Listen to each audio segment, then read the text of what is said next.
এতিয়া মই আপোনালোকক দেখুৱাবলৈ লৈ গৈ আছোঁ যে আটাইতকৈ ৰহস্যময় ঠাই জাতিংগালৈ। কিয়নো আপোনালোকে নিশ্চয় জানে যে জাতিংগাত চৰাইবোৰে আত্মহত্যা কৰে বুলি কয়, চৰাইবোৰে ছুইচাইড কৰে বুলি কয়। আৰু কিয় কৰে তাৰ কাৰণটো আমি স্থানীয় লোকসকলৰ পৰা জানিবলৈ চেষ্টা কৰিম, আৰু লগতে ঠাইখনো কেনেকুৱা হয়, তাৰ প্ৰাকৃতিক পৰিৱেশটো কেনেকুৱা, আৰু আমি শুনি থকা জাতিংগাখন কেনেকুৱা। দাদা জাতিংগাত কিतना টাইম লাগেগা यहाँ पर यहाँ से? 10 मिनट में। জাতিংগাখন চাব ৰ'ব। জাতিংগা চোৱাৰ আগতে জাতিংগালৈ গৈ থাকোঁতে ৰাস্তাৰ কাষে কাষে দেখা পোৱা প্ৰাকৃতিক সৌন্দৰ্যবোৰ চাওক। ডিমা হাছাওখন সঁচাই বহুত ধুনীয়া, আৰু কিমান ধুনীয়া মই নক'লেও আপোনালোকে এই ভিডিঅ'ত চাই নিশ্চয় গম পাইছেই। Switzerland of north east.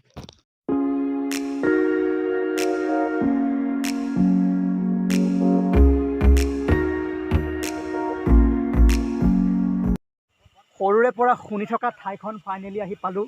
এয়া চাওক, ইয়াত লিখা আছে ৱেলকাম টু জাতিংগা বাৰ্ড ৱাচিং টাৱাৰ। আৰু ইয়াতে কি হয়, এইখিনি ঠাই ইমান মানে ৰহস্যময় ঠাই। আগৰ পৰা শুনি আছিলোঁ যে চৰাইবোৰ আহি ইয়াতে মৰি যায়। গতিকে এইখনেই হৈছে ৰহস্যময় ঠাই জাতিংগা, য'ত চৰাইবোৰে আহি আত্মহত্যা কৰে।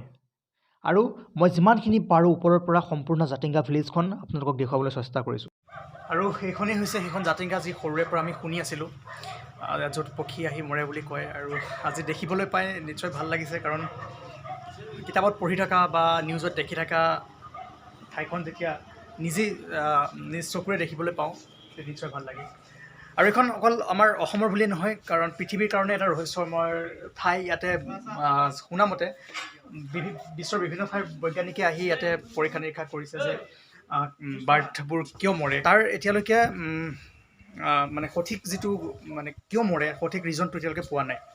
এটা ৰিজন মতে যেতিয়া বিভিন্ন ঠাইৰ পৰা চৰাইবোৰে পৰিভ্ৰমণ কৰিবলৈ আহে আৰু ৰাতি এই জাতিংগাৰ ভিলেজত যেতিয়া লাইটবোৰ জ্বলি থাকে, সেই লাইটত চৰাইবোৰে আহি খুন্দা খাই তলত পৰি যায়।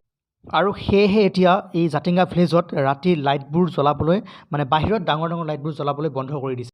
আছামিজ आते हैं क्या थोड़ा बहुत नहीं आते ना, तो आप लोग इधर का ही है, इधर का ही है। और वो जातिंगा फेमस है क्योंकि वहाँ पे सीढ़ियाँ मर जाता है ना गिर के। आप लोगों ने देखा है क्या वो सीढ़ियाँ मरता हुआ कभी? अभी तो इतना ज़्यादा नहीं है। हाँ हाँ, पहले था। हाँ पहले मतलब आप लोग ने देखा है? मतलब ऐसे मर के गिर जाता है ना? मर के नहीं, मतलब गिर के फिर मतलब सुबह में फिर उठा फिर गया।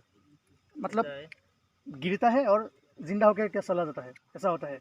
उसका रीज़न कुछ है क्या, क्यों क्यों क्यों ऐसा होता है, पता चला क्या आप कुछ लोगों भी पता नहीं है। कुछ भी पता नहीं है। और कोई लोग बोलते हैं कि लाइट के लिए होता है वो। हाँ? वो लाइट्स वगैरह के लिए होता है। वो लाइट्स अभी जलता है क्या, अभी बंद हो गया? नहीं, लाइट तो जो भी होगा, मतलब वो घर का लाइट भी हो। फिर तो अभी मतलब इतना नहीं होता है ना, वो कम हो गया। আচ্ছা আচ্ছা, তো আমাৰ ইয়াৰ লোকেল পিপুলে জনোৱা মতে যে এতিয়া কমিছে। আগতে দেখিছে তেওঁলোকে মৰাটো, আৰু ৰিজনটো তেওঁলোকেও নাজানে। আৰু এওঁ কোৱা মতে শুনিলোঁ যে কি সন্ধিয়া পৰে ৰাতিপুৱা আকৌ উঠি গুচি যায়। এইবোৰ কিমান টকা? 250।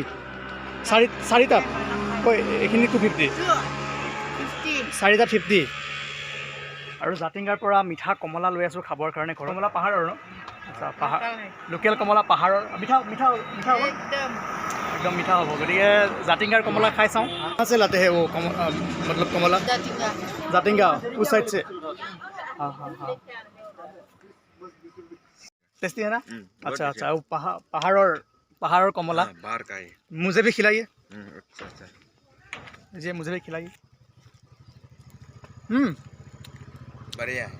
এইটো আপুনি গুৱাহাটীৰ কমলা বা আমাৰ সেইফালৰ কমলাবোৰত তুলনা কৰি চাব, এইটো সোৱাদটো একদম মানে বহুত বেলেগ হয়, বহুত সোৱাদ আছে।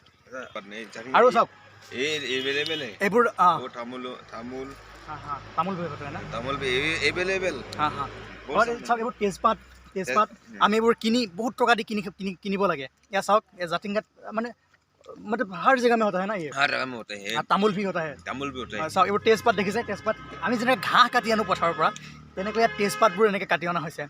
মই যদি পাৰোঁ লৈ যাম ইয়াৰ পৰা পূৰা ফ্ৰেছ কমলা, ফ্ৰেছ তেজপাত, এইবোৰ তামোল হওক, মই লৈ যাম ইয়াৰ পৰা যিমানখিনি পাৰোঁ। আৰু জাতিংগাৰ পৰা চিধা আহিছোঁ ইথেনিক ভিলেজ, ফৰেষ্ট ডিপাৰ্টমেণ্টৰ ডিমা হাছাওৰ দ্বাৰা ইথেনিক ভিলেজ। ইয়াৰ ভিতৰতে সোমাই যাওঁ, কি আছে দেখিবলৈ পাম।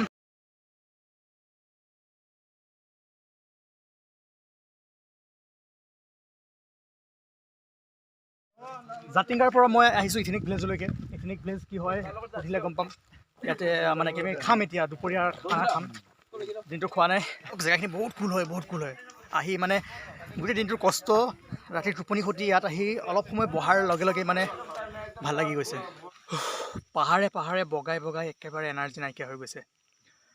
ভোকত থাকিব নোৱাৰা হৈ গৈছোঁ আৰু সেইকাৰণে এতিয়া এই ভাতকেইটা খাওঁ যিয়ে মোক অলপ এনাৰ্জি দিব। গোটেই পাহাৰৰ ওপৰতে ঘূৰি ফুৰিছোঁ আৰু এই ভিডিঅ'টো আজি ইমানতে সমাপ্ত কৰোঁ। কিন্তু নেক্সট ভিডিঅ'টো ইয়াতকৈ বেছি ইম্পৰ্টেণ্ট, কাৰণ আজি ৰাতি আমি ক'ত থাকিম জানেনে? একেবাৰে বৰাইল পিকৰ ওপৰত, ইয়াৰ পৰা বহুত ওপৰত, আৰু আমি খোজকাঢ়ি যাম তালৈকে। बहुत डांगर टास्क আছে আমাৰ আগত। बहुत डिफिकल्ट है ना वो बराइल ने जाने के लिए? बहुत डिफिकल्ट। आज राति হৈ যাব তাত উঠালৈকে। একেবাৰে পিকলৈ যাব পাৰোঁ নে নাই নাজানো, কিন্তু ট্ৰাই কৰিম।